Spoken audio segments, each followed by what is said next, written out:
Assalamualaikum warahmatullahi wabarakatuh.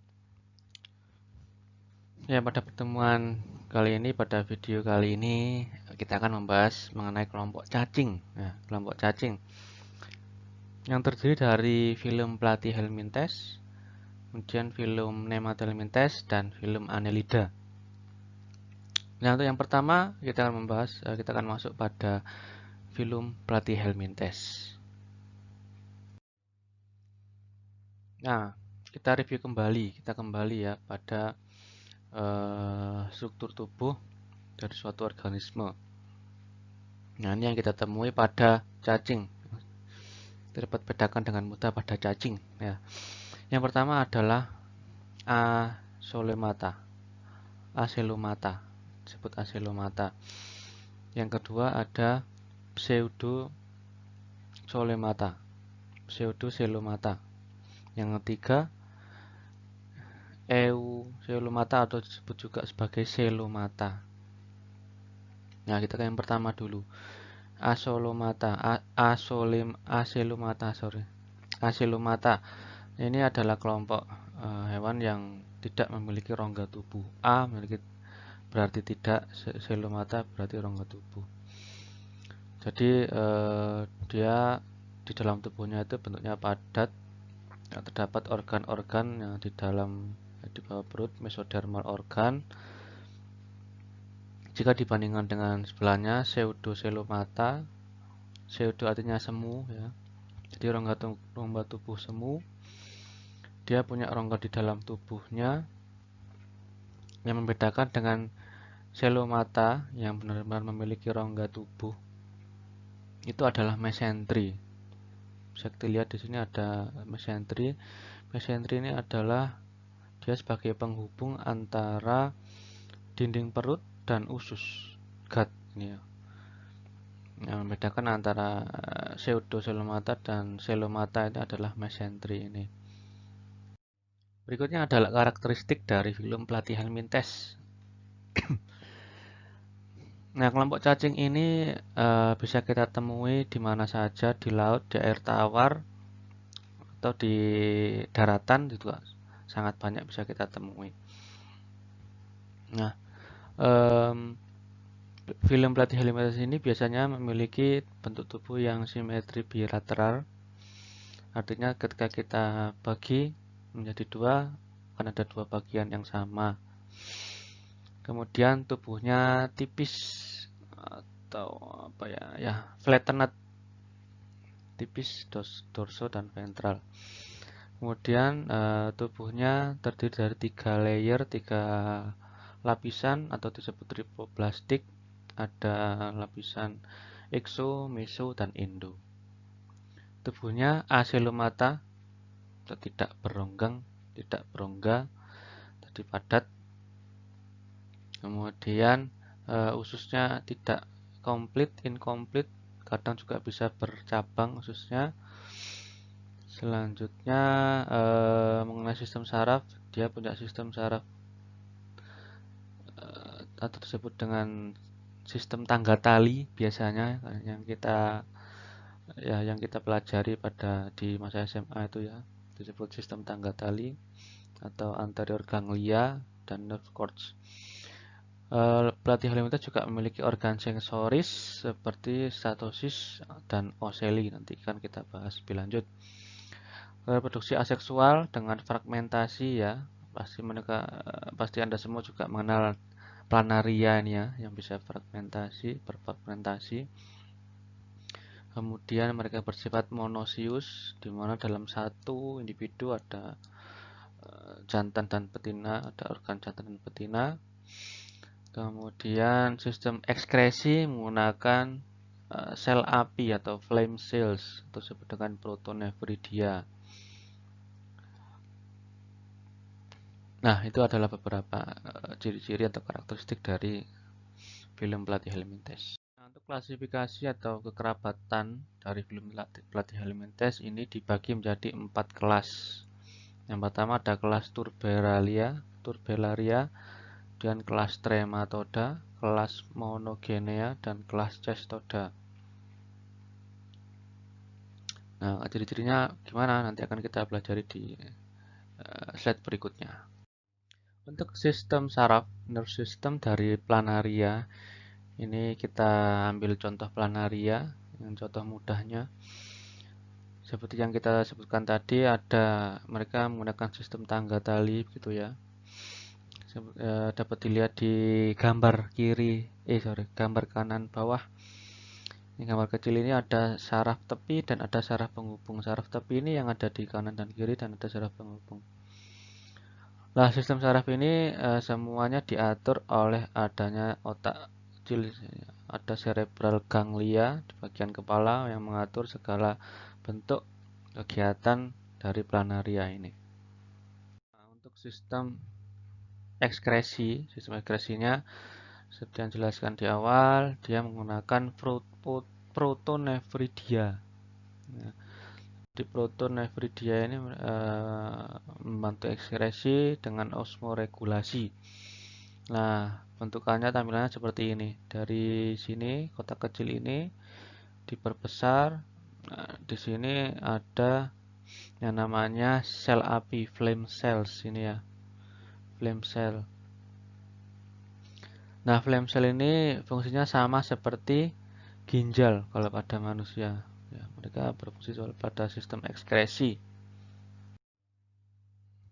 Nah, pada Platyhelminthes mereka memiliki beberapa organ sensorik yang membantu mereka memakan ataupun yang lain. Nah, pada pergerakannya Platyhelminthes ini dibantu oleh yang namanya ocelli. Jadi seperti halnya mata, mereka sensitif terhadap cahaya. Kemudian mereka juga memiliki sel taktil dan sel kemoreseptif yang bisa menangkap sinyal-sinyal kimia. Ya. Dan biasanya pada planaria, sel taktil atau sel kemoreseptif ini terdapat di bagian di samping kanan dan kiri seperti telinga, seperti adanya lubang seperti telinga. Nah, itu yang disebut dengan sel taktil atau sel kemoreseptif.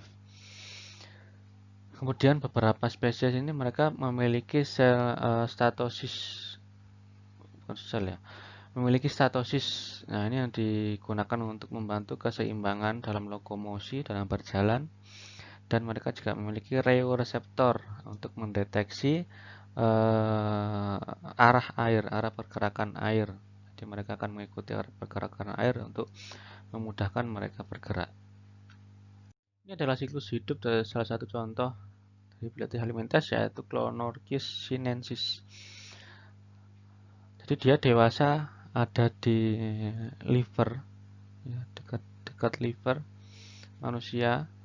Kemudian bertelur, telurnya setelah diekskresikan oleh manusia, telur keluar, kemudian mereka akan berkembang di dalam siput.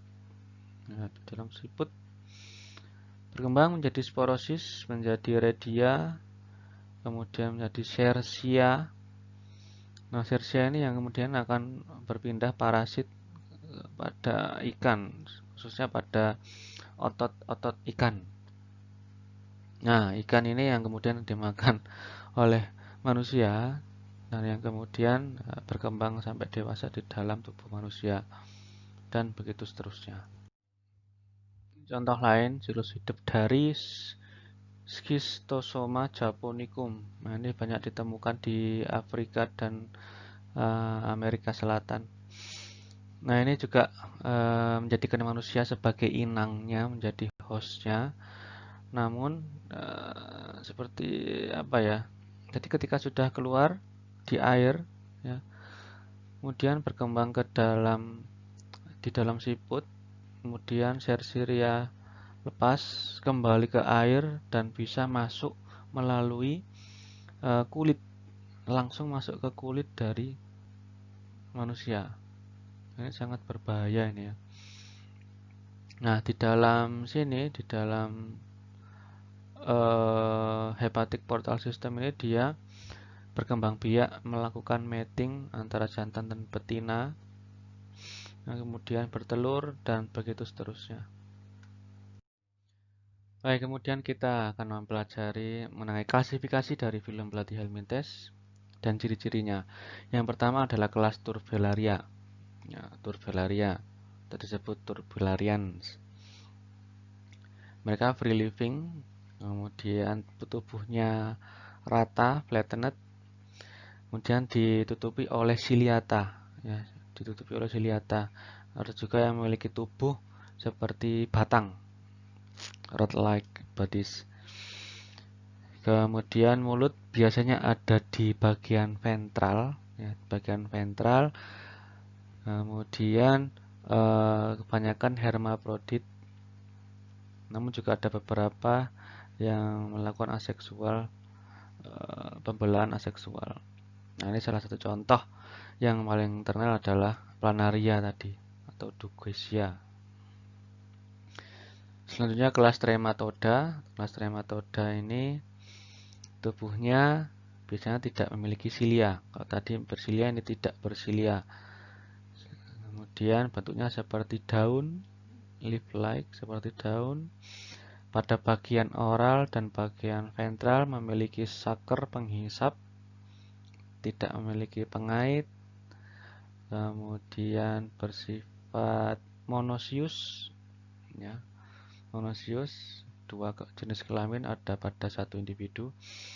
Kemudian biasanya inang utamanya adalah moluska, ya, seperti siput tadi, moluska, kemudian berakhir di vertebrata manusia atau yang lain.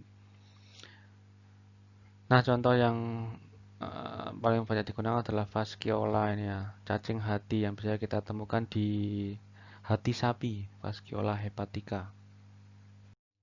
Yang ketiga ada kelas monogenea. Monogenea. Jadi tubuhnya biasanya tidak memiliki silia, kemudian seperti daun juga. Lalu, nah di sini dia sudah mulai organ memiliki organ seperti pengait, ya, hooks. Kalau tadi sebelumnya tidak memiliki hooks, ini sudah memiliki hooks, memiliki saker penghisap, memiliki ada yang juga memiliki apa ya seperti clamps pada kerang itu, bersifat monosius. Kemudian hanya satu inang, single host, free swimming. Kemudian larvanya dia bersilia dan semuanya parasit. Biasanya ada pada kulit atau insang pada ikan. Yang keempat adalah kelas Cestoda. Kelas Cestoda, ya.